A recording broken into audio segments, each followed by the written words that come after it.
Pessoal, hoje o Rafinha deu uma entrevista bastante polêmica, criticando-o no Mundial de Clubes e explicando todos os motivos pelos quais ele não gosta da competição.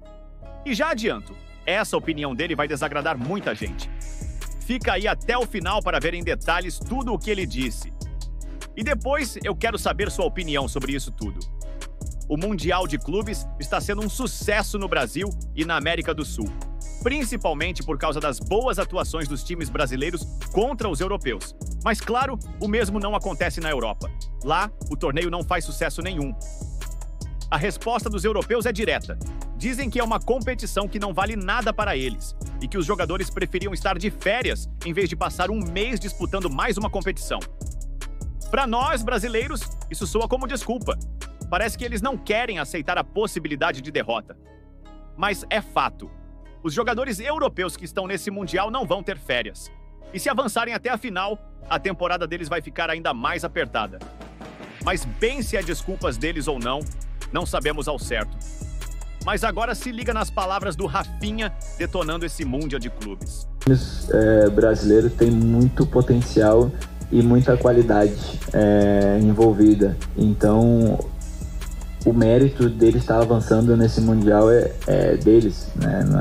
Não é de mais ninguém. Então, eu acho que se eles estão chegando tão longe como eles estão chegando e ganhando jogos difíceis ou até mesmo empatando jogos complicados, é por mérito deles, é porque realmente tem um trabalho que vem sendo feito e um trabalho bom e também tem qualidade, né? Quando junta essas duas coisas não tem como não dar certo.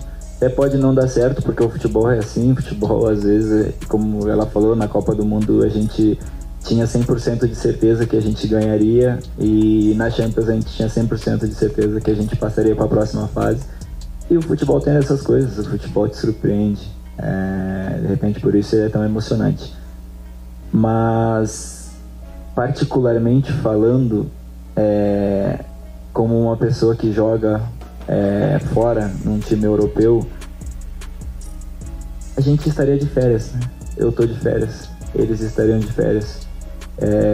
Um exemplo, o Marquinhos e Beraldo do Paris, eles jogaram a final da Champions, nem comemoraram direito, viajaram para jogar com a seleção. Mas agora acabou eu quero o segundo saber, jogo, eles voltaram lá para se apresentar, para jogar o Mundial. Você eles concorda ainda não com o que o pararam. Rafinha disse? Acha que ele Então, tá certo muita em gente fala criticar que o isso é Mundial de desculpa, Clubes desse pode jeito? até ser, ou não. Comenta aqui embaixo. Vamos discutir. Eu acho que a gente ter que abrir mão das nossas férias por obrigação é muito complicado, porque é de direito nosso, né? Todo mundo está de acordo e todo mundo merece pelo menos um mês de férias, 3 semanas que seja, e muitos deles que estão jogando o Mundial não vão ter nem 3 semanas, nem um mês. Não vão ter e não vão recuperar, porque uma coisa assim, você sabe que é dia, né? Adiou. Não, adiou não, meu amor, perdeu, é isso aí. Perdeu. Por exemplo, se o Paris chegar na final desse Mundial, eles têm, acho que a Supercopa já antes de começar a temporada, então não para, sabe? Então, muita gente fala, os times europeus estão com desculpa e não sei o quê. Isso depende do ponto de vista. No meu ponto de vista, é muito ruim abrir mão das minhas férias para jogar algo que tu é obrigado. Porque em nenhum momento perguntaram para os jogadores de data, se queriam, só que não, vocês têm que ir, ponto. E a gente acata ordens, a gente tem que estar lá jogando. Então, falando como um jogador de um clube europeu, ter que abrir mão das minhas férias para jogar um novo torneio é muito complicado. Já destacou o Vampeta, a Inter perde o Derby della Madonnina para o Milan, perde o Campeonato Italiano que parecia ganhar contra o Napoli e perde de 5-0 a maior derrota da história de uma final de Champions. Perde seu treinador, embora o Kivu tenha chegado e mantido, e também não dá para mudar, não tinha nem tempo hábil e inteligência para mudar o esquema extremamente vencedor do Simone Inzaghi. Mas ainda não tá aquela maravilha, embora tenha passado da maneira como passou, do River e tal, mas até pela expulsão ficou mais fácil. A Inter é favorita, mas o Fluminense chega melhor do que eu imaginava, embora tenha sido de mais a menos. A melhor partida dos brasileiros na primeira rodada, contra o Borussia, depois foi se desgastando, contra o Mamelodi Sundowns, sofreu demais. O Mamelodi é um time legal, tal, mas sofreu de nervosismo, até porque a equipe sul-africana, inclusive no segundo tempo, não criou tanto assim. Mas dentro da lógica da Inter nos 90 minutos. Vampeta, Inter e Fluminense, você que jogou na Inter, Vamp. Jogar nos dois, né? Nos dois, né? Jogou nos dois, é verdade. É a bandeira dos dois. Mas assim, a Inter passa. A Inter é mais forte. Mais forte. É porque parece, quando a Inter perde pô, do céu ao inferno, foi, né, cara? Temporada boa, que jogava o melhor futebol na Europa ali, todo mundo. Do céu ao inferno. Mas a Inter tem ainda uma equipe muito boa. A Inter passa. Então o Fluminense vai fazer igual você disse aí, Palmeiras ou Botafogo, né? O barulhinho do avião. Puf. Eu espero que não. Eu torço pro Fluminense, mas... Uau! Fluminense é forte, né? Você gosta do Fluminense. Flávio Prado.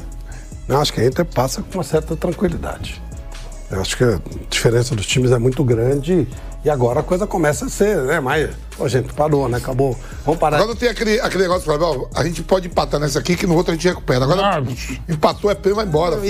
Empatou e ainda tem 30 minutos de prorrogação cada vez mais quente, a princípio. Ainda tem a prorrogação, assim, achei que era... Não tem prorrogação. Você fica... Eu acho que assim, é muito da bola isso. Né? Chegou a acabar o jeito. Chega, né? Deu, né? Agora vamos jogar? Chegar com um lado emocional mais favorável do que o Palmeiras. Porque bateu no PSG, se classificou num grupo que parecia muito improvável. Então chega mais confiante o Botafogo. Eu vejo que tem mais motivos para chegar confiante do que o Palmeiras agora nessa fase de oitavas de final. Palmeiras é aquilo. A cada jogo a gente espera uma evolução, uma resposta desse time e a resposta quase nunca vem.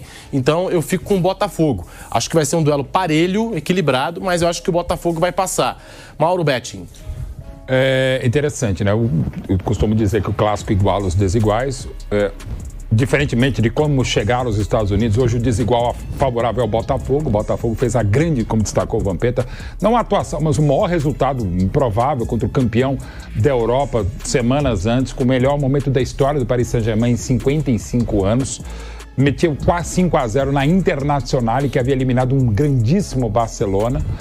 A maior goleada da história de uma final de Champions desde 56 e na sequência, num calor desgraçado em Pasadena, mete 4-0 num time do Simeone no Atlético de Madrid. Então era mega favorito e palavras do Marlon Freitas, essa bandeira botafoguense, o Botafogo tinha 1% de chance contra o PSG e ganha dos caras e com méritos, né? Uma bola, um gol no primeiro tempo, mas no segundo tempo teve oportunidades, partida soberba, histórica, estoica, heróica do Botafogo.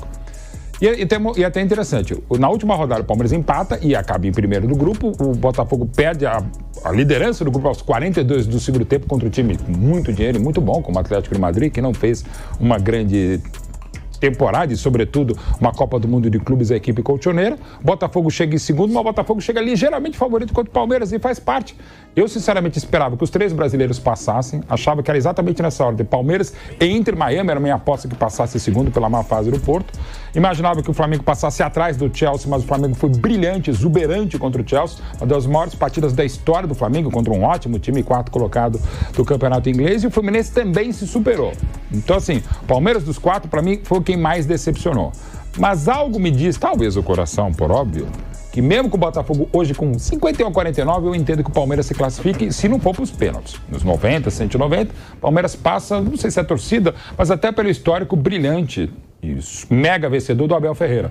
O Palmeiras vinha de uma atuação terrível no segundo tempo contra o River Plate na Libertadores de 20 e ganhou do Santos na final. 1-0 no Maracanã.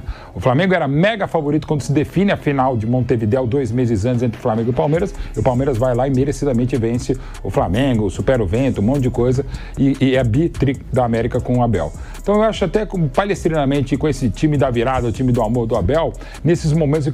Mas agora eu quero saber, o que você achou de tudo isso? Você concorda com o que o Rafinha disse? Acha que ele tá certo em criticar o Mundial de Clubes desse jeito? Comenta aqui embaixo. Vamos discutir.